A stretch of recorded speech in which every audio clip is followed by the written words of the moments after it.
சென்னை பெருநகர மாநகராட்சியின் பட்ஜெட் கூட்டத்தொடர் மேயர் சைதை துரைசாமி தலைமையில் இன்று நடைபெற்றது. விரிவாக்கம் செய்யப்பட்ட பகுதிகளில் உள்ள பகுதிகளை மாநகராட்சியுடன் இணைக்கவில்லை என கூறி எதிர்க்கட்சி உறுப்பினர்கள் அமளியில் ஈடுபட்டனர். மேயருக்கு எதிராகவும் முழக்கங்களை எழுப்பினர்.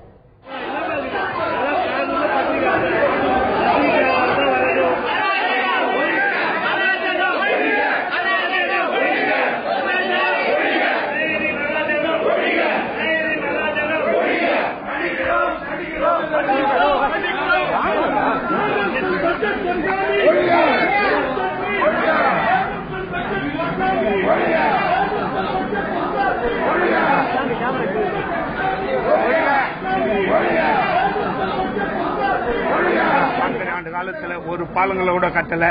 இரண்டாவது இன்றைய தினம் சென்னை மாநகர மக்கள் கடந்த மாதத்தில் பெய்த பெருமழையால் பாதிக்கப்பட்டிருக்காங்க. அவங்களுக்கு நிவாரண தொகையும் கிடைக்கல. ரெண்டாவது இங்க பார்க்க போனா எந்த ஒரு பாலங்களையும் இவங்க கட்டல. கொசு தொல்லை ஒழிக்கிறேன்னு சொன்னாங்க, ஒழிக்கல. கூவத்தை சீரமைக்கிறேன்னு சொன்னாங்க, சீரமைக்கல. சுகாதார சென்னை உருவாக்குற எந்த ஒரு பணியும் இவங்க செய்யாம தவறான தகவலை தான் இவங்க பதிவு பண்ணின்னு இருக்காங்க.